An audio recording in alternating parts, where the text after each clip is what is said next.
Princípio do Evangelho de Jesus Cristo, Filho de Deus. Conforme está escrito na profecia de Isaías: Eis aí envio diante da tua face o meu mensageiro, o qual preparará o teu caminho. Voz do que clama no deserto: preparai o caminho do Senhor, endireitai as suas veredas. Apareceu João Batista no deserto, pregando batismo de arrependimento para a remissão de pecados. Saíam a ter com ele toda a província da Judeia e todos os habitantes de Jerusalém, e confessando os seus pecados eram batizados por ele no Rio Jordão. As vestes de João eram feitas de pelos de camelo, ele trazia um cinto de couro e se alimentava de gafanhotos e mel silvestre. E pregava dizendo: após mim vem aquele que é mais poderoso do que eu, do qual não sou digno de, curvando-me, desatar-lhe as correias das sandálias.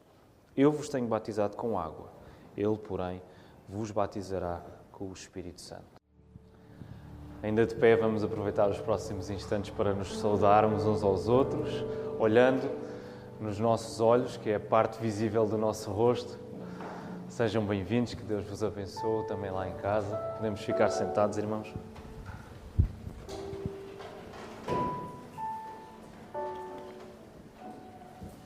É muito bom esta manhã poder pregar para vós a palavra e vamos até ao texto que acabámos de ler no Evangelho de Marcos. O sermão desta manhã chama-se Companhia no Deserto. O elemento do deserto será importante ao longo deste sermão. E quando falamos do Evangelho, que é aquilo que estamos a pregar aqui semanalmente, nós estamos a falar mais do que ideias, mais do que crenças, mais do que convicções. É verdade que tudo isso está presente no Evangelho. Nós retiramos do Evangelho as maiores convicções da nossa vida, que sustentam a nossa vida, mas fundamentalmente o Evangelho é uma pessoa. E essa pessoa é Jesus Cristo, Filho de Deus. E a celebração do Natal, que é a celebração da encarnação de Cristo, a palavra que se tornou carne, garante-nos que nos momentos mais áridos, os momentos mais secos da nossa vida, a nossa companhia é o próprio Deus. Nada disto acontece sem o dom do arrependimento. Porque no final o que realmente interessa aos olhos de Deus não é tanto o nosso conforto, mas é mais a nossa santidade. Aquilo que realmente interessa para Deus é a nossa santidade e não tanto o nosso conforto. Não há outro caminho para a nossa alegria, para que a nossa alegria seja completa, senão o Senhor Jesus. Não há outro caminho. E por isso nós queremos orar nesta hora, pedindo que Deus possa vir ao nosso encontro, abrir os nossos corações e que, ao ouvir a palavra, nós possamos estar num espírito de adoração a Deus, de humildade, reconhecendo aquilo que precisa de ser mudado em nós e num espírito de dependência, sabendo que tudo aquilo que precisa ser feito em nós, só Deus o pode fazer. E é nisso que nós estamos seguros. Vamos orar.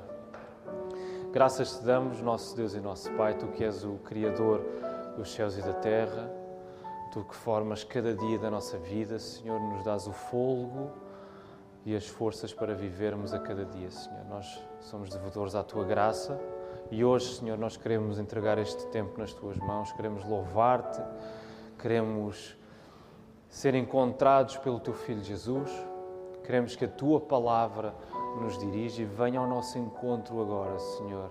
Senhor, nós pedimos-te isto. Ajuda-me a pregar, ajuda-me a fazê-lo com ânimo, com entusiasmo, com humildade, Senhor, com amor, num espírito constante de louvor ao Teu nome, Senhor. Só Tu podes fazer isso, por isso nós pedimos agora que possas dominar sobre nós nesta hora e neste local, Senhor, no nome do Teu Filho Jesus Cristo. Amém. Quando nós lemos o Evangelho de Marcos, nós somos confrontados com este início que Marcos escreve, princípio do Evangelho de Jesus Cristo, Filho de Deus, e este início mostra que a chegada do Messias é um novo princípio. Há um novo princípio que está a ser anunciado, uma nova criação que executa e que vem completar aquilo que já tinha sido anunciado na história de Israel, lá no Velho Testamento. Se recordam, o livro do Gênesis tem algo em comum com o Evangelho, não este de Marcos, também este de Marcos, já vamos ver isto, mas costumamos associar o início do livro do Gênesis com o Evangelho de João, porque ambos usam a expressão no princípio.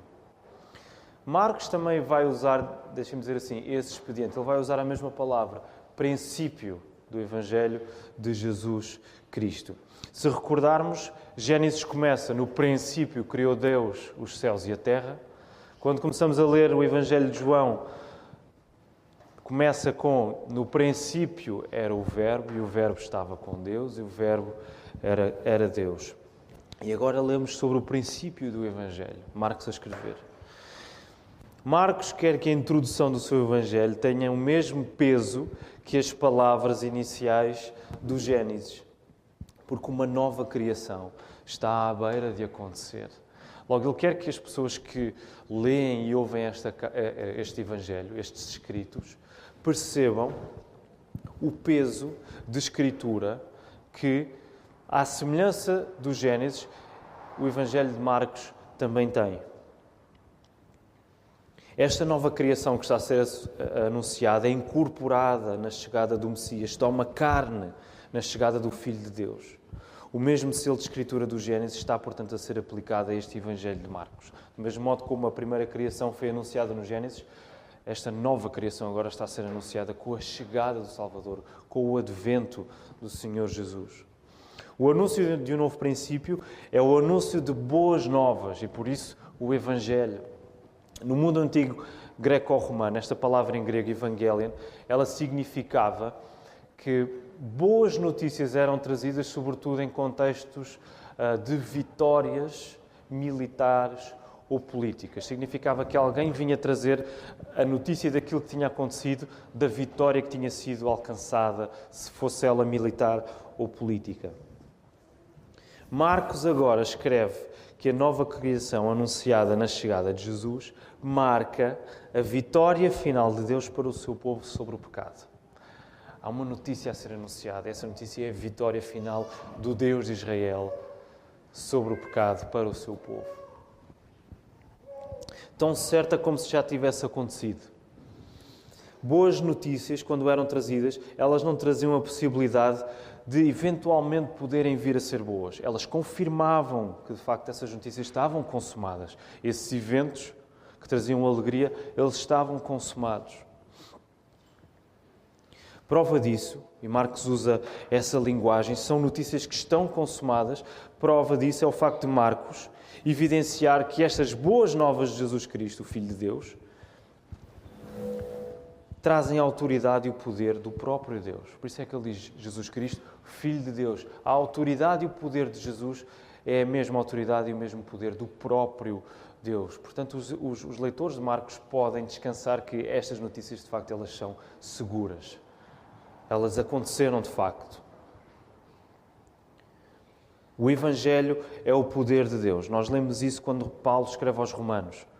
O Evangelho é o poder de Deus, Romanos 1,16. E o próprio Deus vem cumprir na pessoa do Filho, Jesus Cristo, aquilo que Ele prometeu desde o Velho Testamento. Por causa disso, meus irmãos, o Evangelho não é apenas um conjunto de crenças e convicções, como já dissemos. O Evangelho é essencialmente uma pessoa. As boas novas são o Senhor Jesus.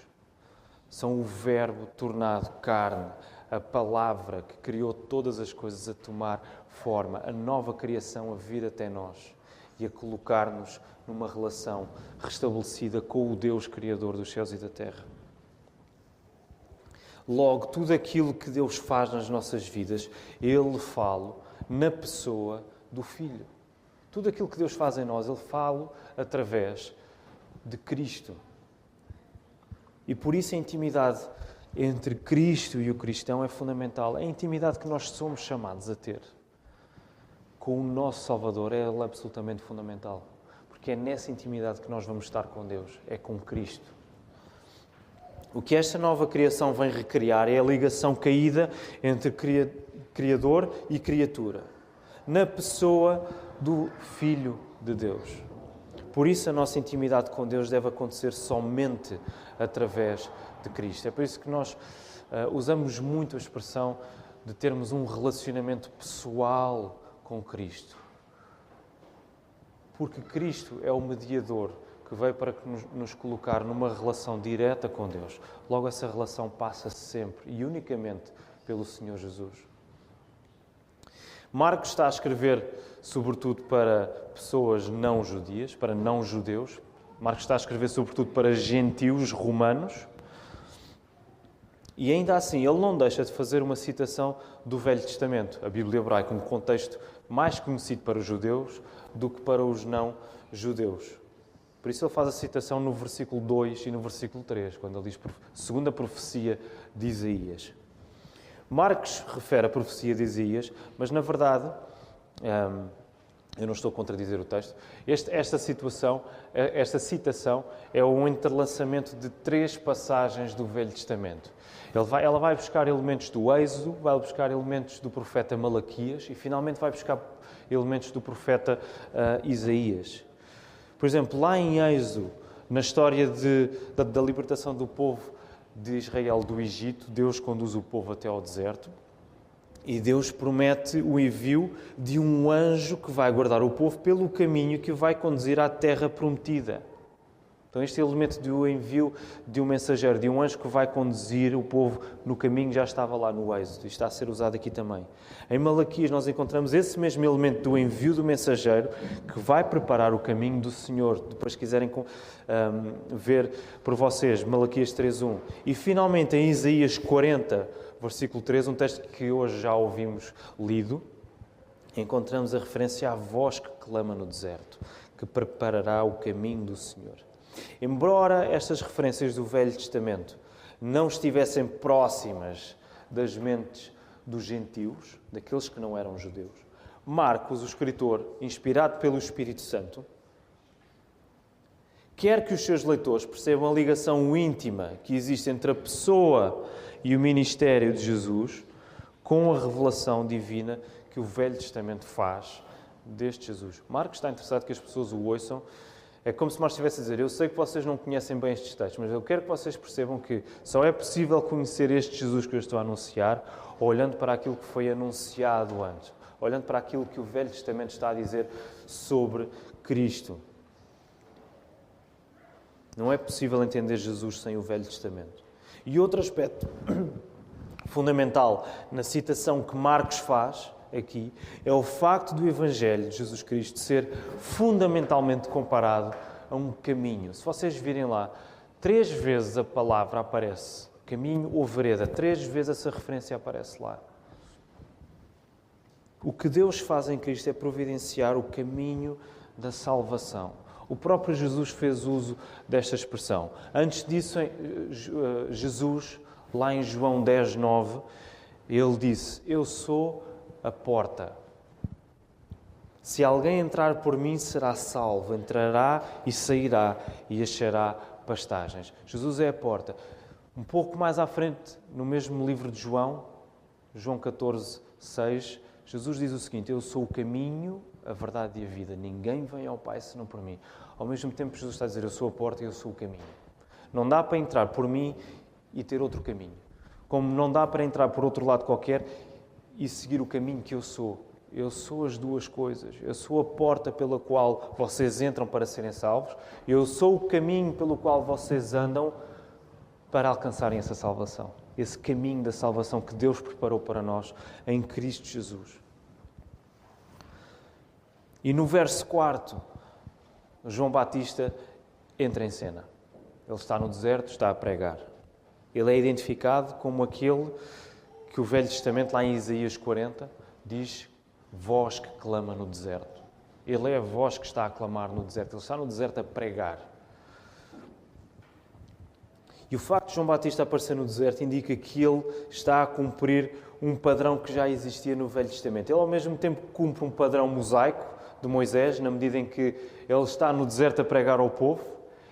Ele está, de certa maneira, a trazer uma nova aliança para o povo, da mesma maneira como Moisés trouxe a aliança no Velho Testamento para o povo, mediou essa aliança. E, ao mesmo tempo, ele está a reconstituir um padrão das promessas que os profetas fizeram. Em Jeremias 2, por exemplo, ou Oséias 2, em que o deserto aparece como um elemento de restauração.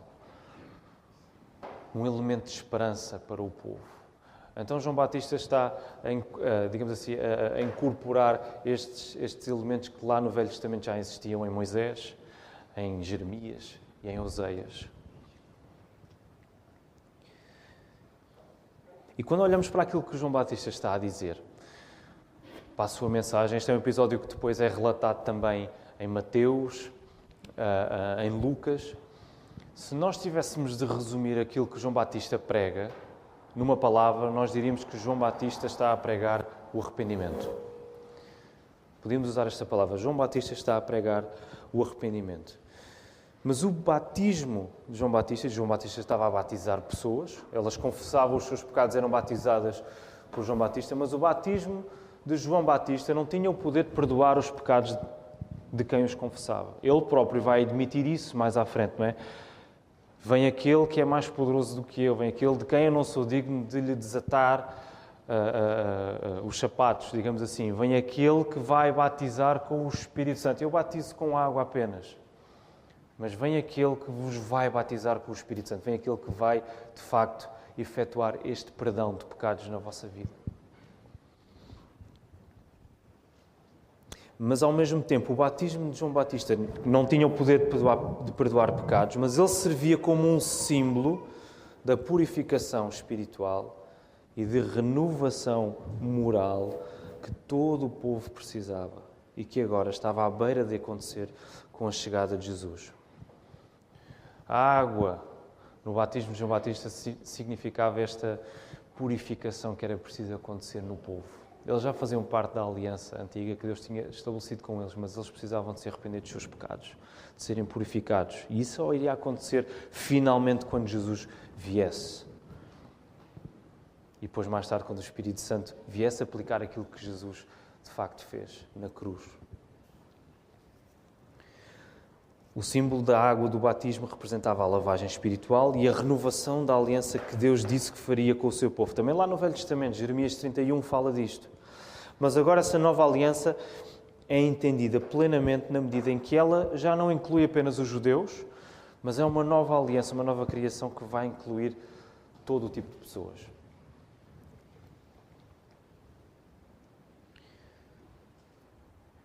Todos estão em pé da igualdade porque todos são pecadores. E por isso todos precisam de abraçar o arrependimento. Nós sabemos que João Batista estava a pregar essencialmente para as pessoas que vinham da Judeia, de Jerusalém. Mas quando nós lemos, por exemplo, este episódio relatado lá em Lucas, nós percebemos que há outro tipo de pessoas a assistir. Há gentios, há soldados romanos a ouvir a pregação de João Batista. E a perguntar o que é que nós devemos fazer, interessados naquilo que João estava a dizer, tocados pelo Espírito Santo para se arrependerem. Nós percebemos, todos, não apenas aqueles que não são judeus, que não pertenciam à velha aliança, mas também os judeus, como os gentios, todos estão debaixo do pecado. Todos estão no mesmo estado de condenação perante Deus e por isso todos precisam de abraçar o arrependimento. Esta nova criação, que são boas notícias, revela que qualquer pessoa pode ser salva. Em primeiro lugar, há um aspecto terrível com o qual temos de ser confrontados, é que não há ninguém aqui que esteja isento de ser considerado culpado diante de Deus. É a má notícia, para que depois venha a boa notícia.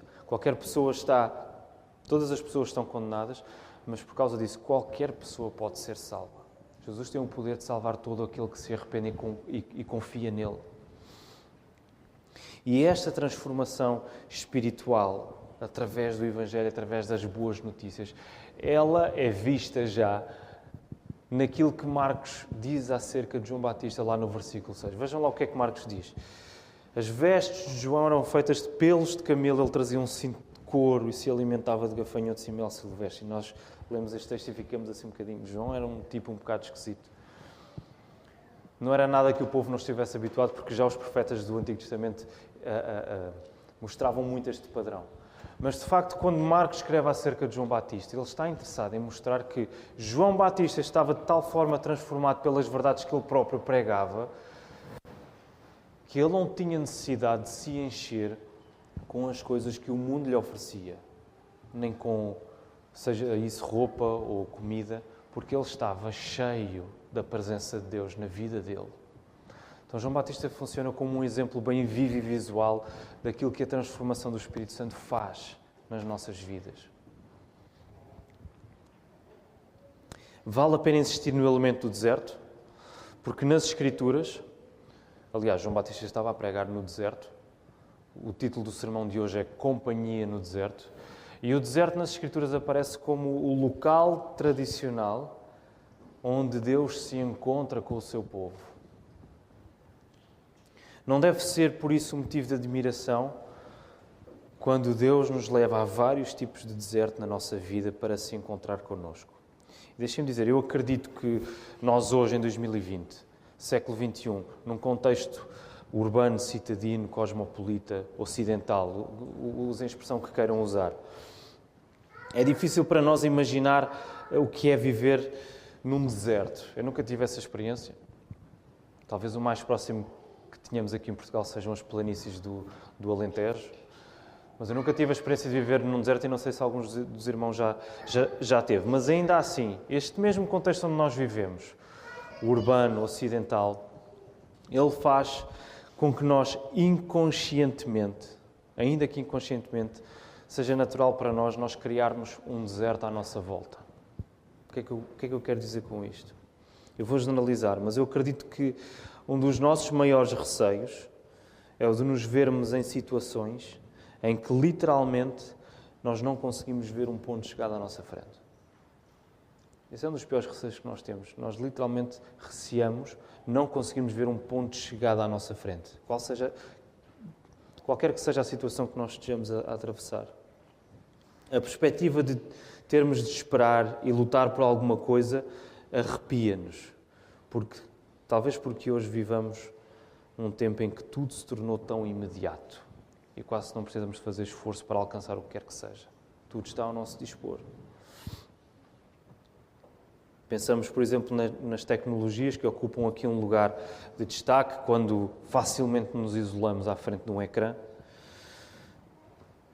ou até nos isolamos à frente de um livro, para aqueles que gostam de ler. É fácil fazer isso também. Ou, por exemplo, quando queremos ter uma agenda preenchida com tarefas ou com lazer, e até mesmo a nossa própria mente ocupa-se com desejos, com idealizações que nós queremos fazer, mas na verdade muitas vezes nunca se chegam a cumprir. E nós ocupamos o nosso tempo e a nossa preocupação com todas estas coisas. Fazemos 30 por uma linha e acabamos por criar um deserto à nossa volta onde Deus não tem lugar. E a ironia é esta, meus irmãos. A ironia é que, ao queremos fugir a todo o custo de desertos, acabamos por sermos nós a criá-los por nós próprios. Nós estamos tão preocupados em não vivermos afastados do mundo, em estarmos sempre rodeados de pessoas, em não queremos estar num deserto, que, ironicamente, acabamos por ser nós a criá-los para nós, quando nos isolamos em todas estas coisas e não damos lugar para Deus em tudo aquilo que nós estamos a fazer. Lembrem-se do povo de Israel. Passou do Egito, foi levado por Deus para o deserto para ir até à Terra Prometida. E demoraram 40 anos a sair do deserto, porque foram-se enredando cada vez mais e mais nele, porque não olharam para o Deus que os libertou do Egito. Eles queriam sair de lá, mas ao mesmo tempo eles estavam-se a enredar cada vez mais, de tal modo que demoraram 40 anos a sair daquele deserto. Mas Deus, na sua misericórdia, pega em nós e coloca-nos em situações onde todos esses artifícios já não servem para nos sustentar. E aí sim, damos por nós, talvez nos desertos mais importantes da nossa vida. Aí damos por nós nos sítios mais áridos e mais secos da nossa vida, em que já não nos podemos debruçar sobre todas as coisas que nos habituámos a confiar. Porque Deus retirou isso tudo de nós e nós vemos-nos sem nada, não vemos ninguém à nossa volta e não vemos um ponto de chegada. E é aí, meus irmãos, que Deus se irá encontrar connosco. É aí, nesse deserto, que a sua companhia se fará notória para nós. E o processo através do qual isto acontece é o reconhecimento do nosso pecado, o arrependimento. Esse é o momento mais árido da nossa vida. para que Deus seja o momento mais alegre e permanente de todos. Quando nós reconhecemos o nosso pecado diante de Deus, isso aperta o nosso coração. Nós não sabemos bem o que fazer, mas por causa de Cristo, por causa da sua vinda, Ele é o momento mais permanente que nós podemos ter. Nós sabemos que temos companhia aí, porque Ele salvou-nos. Não existe lugar para Cristo onde a convicção do pecado e a humilhação não são abraçadas. Do mesmo modo que João Batista preparou o caminho do Senhor, mostrando que todos estão debaixo do pecado sem exceção e necessitam de arrependimento, Deus prepara o nosso coração para Cristo, na medida em que o Espírito Santo nos convence do pecado e humilha-nos nesse convencimento. É preciso que Deus prepare o nosso coração para Cristo, trazendo o arrependimento à nossa vida. Assim como os caminhos são aplanados para melhor andarmos neles, as nossas vidas são preparadas para vermos melhor Jesus como Senhor e Salvador, sobretudo no meio do deserto. Por isso não é de admirar que Deus recorrentemente nos leve para lugares onde nós tínhamos de ser confrontados com a nossa própria fraqueza, com a nossa sequidão, com a nossa aridez, para que nós encontremos em Cristo a única frescura que existe na nossa vida. Por isso, meus irmãos, o que eu acredito que a palavra nos está a trazer hoje neste tempo de preparação para a celebração do Natal é que nós somos chamados a não fugir dos momentos desérticos para onde Deus nos leva. É claro que nós somos chamados a apontar para os momentos em que seremos consolados, mas quando Deus estiver a trabalhar no nosso coração, não queiramos fugir daí, porque Deus tem um propósito bem concreto para a nossa vida nesses momentos. Por mais duro que seja, por mais interminável que possa parecer, se Deus nos levou até aí, então é porque Deus sabe o que está a fazer. Eu não conheço as vossas situações todas, eu não conheço as vossas vidas, mas Deus sabe o que está a fazer. Deus está mais interessado na nossa santidade do que no nosso conforto. É mais importante que nós sejamos transformados na nossa dureza do que o nosso conforto seja assegurado. E o facto de Jesus ter vindo liberta-nos disto, liberta-nos de nós vivermos presos às coisas que nós achamos que nos dão segurança, para nós encontrarmos a nossa segurança apenas na companhia do Senhor Jesus. É isso que Ele faz continuamente naqueles que o amam e que são chamados segundo a sua vontade. Deus trabalha todas as coisas de um modo tão perfeito que tudo o que nos acontece é para o nosso bem maior, a nossa santificação, o nosso desejo por Cristo. Mesmo nos momentos em que a única coisa que nós conseguimos dizer é: Senhor, eu não consigo perceber nada do que está a acontecer e eu não acredito sequer que isto possa contribuir alguma coisa para a minha vida. Até aí, Deus está a trabalhar de um modo que o que está a acontecer é para o nosso bem, mesmo que nós não percebamos isso. E esse processo passa sempre pelo arrependimento. Jó não percebia muito bem porque é que aquilo estava a acontecer com ele e no final do livro ele arrependeu-se. A encarnação do Verbo eterno, a chegada do Messias prometido, a vinda do Filho de Deus são boas notícias, porque nunca seremos abandonados. A nossa companhia permanente no deserto é o Senhor Jesus Cristo, para que a nossa companhia eterna nos novos céus e na nova terra, onde já não vão existir desertos, seja o mesmo Senhor Jesus. Que o Senhor nos abençoe.